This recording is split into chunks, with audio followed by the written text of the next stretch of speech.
Hi, this is Deboki, and today I'm going to be reviewing Blindspot by Jane Kamensky and Jill Lepore.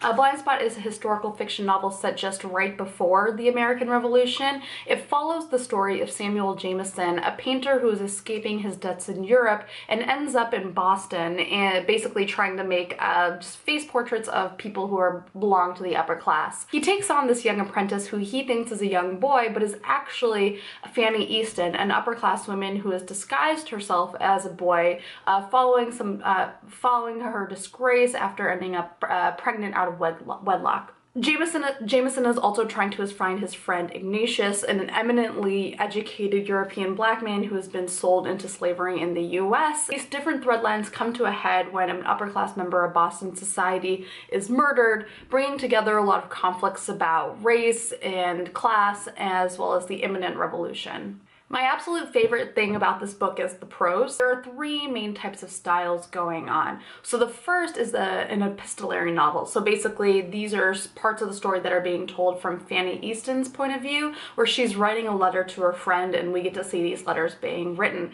And she's basically telling the story of her disgrace and how she ends up working for Jameson, as well as their kind of ensuing relationship as master and apprentice that evolves into something more. Then there is a story told from Jameson's point of view, which he's kind of conducting as a first-person narrator to the reader, narrating his own story from his disgrace in Europe, from his debts to his current status in Boston. The last type of style that's being employed is just sort of the straightforward newspaper clippings, which are meant to inform the society that both of these characters and their friends and enemies are inhabiting. So these are news clippings that might seem mundane at first, but actually become increasingly relevant as the story goes on, just to explain a lot of the factors that are at play throughout the story. The prose in all of these is just really, really good. Fanny and Jameson are both super in their own head a lot of the times, and you can kind of understand why. They're both escaping different types of disgrace that really has them concerned about their current living situation and has them self-absorbed in a way that is both reflective of coming from places originally of privilege, but also just the fact that they're trying to survive and make do and potentially help others around them. It's also really funny because you can get their same perspectives of the same event, and especially over the course of the book, as the two of them fall in love with each other, this becomes increasingly kind of the sort of romance hijinks ensue sort of narrative, and especially because Jameson believes that his apprentice is a young man, which he's actually mostly okay with except for the young part. The first 2/3 of this book was particularly strong to me. I felt like it especially did a really good job of building out the world of these characters. I talked a little bit about how I'm looking for more and more books set during the American Revolution, and I thought this was really interesting because it's set just right before. And so there's a lot of things that, especially, those of us who grew up in the US, who are kind of used to growing up with the narrative of the American Revolution, even though you might know about, people being loyalists and like having some loyalty to the British, you still kind of take the American Revolution for granted. Like, it almost seems inevitable. And I thought what this book did a really great job of is illustrating a lot of the kind of internal conflicts that are happening within people that are maybe more relatable in some ways. Like, it's not just, what country am I going to dedicate my loyalty to? It's decisions that seem a lot more mundane. Like, yeah, on the one hand, I want this country to be independent from these oppressive tax laws, but I also want this suit made with this cloth that I like, and for that I have to turn to the British. It's a lot of these kind of things that seem really mundane when, put up against the grand scale of what it meant to engage in the American Revolution, but I think is very interesting and something that's missing from a lot of the stories that take place during the Revolution, because at that point that decision has to be made. And I think underlying this is clearly an intense amount of knowledge. Both Kamensky and Lepore are professors of American history, so yeah, it shows. I mean, there's so much detail here and such a really thoroughly built out world that I just was so in love with reading.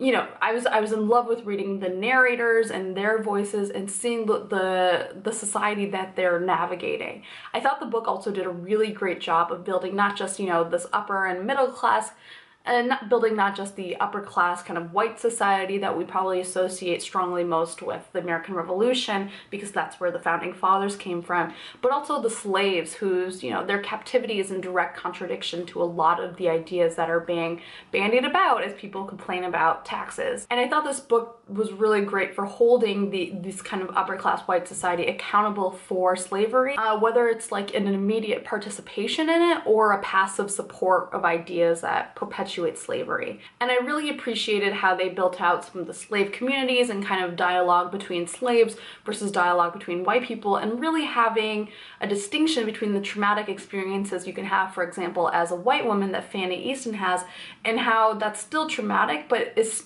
also nothing compared to the traumatic experiences you're going to have as a Black person in this system. I thought the book had a lot of finesse when navigating those different dynamics of kind of acknowledging the pain of both situations, but also saying like, well, like, yeah, like the things that were done to you as an upper class white woman in disgrace are unfair, but there's this whole other level of injustice that's going on that you are still engaged in, that still provides you with some degree of privilege compared to other women.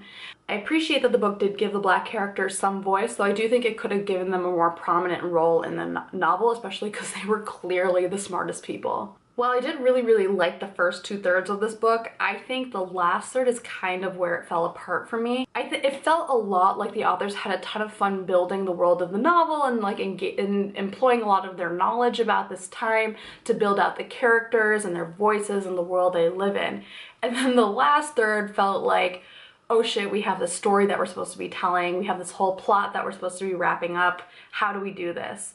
And there's a very abrupt shift in tone that happens at this point, and it's necessary because it tracks where the story is going, but I felt like it could have been engaged in a more smoother way. I think there could have been a smoother transition from the very lighthearted, fun tone that happens for a lot of the early part of the book to the more serious and kind of emotional aspects of the last third. But overall, I did find this to be a really satisfying book to read. Like I said, I've been looking for more and more books set during the American Revolution, and even though this book is set right before that, I do feel like it's really informed by knowledge of that time period in a really interesting way. Really glad that this book was recommended to me. I thought it did a super great job of building out the worlds and as well as the literary styles associated with it. I think if you're looking for a vivid historical fiction with a thread of romance through it, this is really fun and I would highly recommend it. And yeah, bye.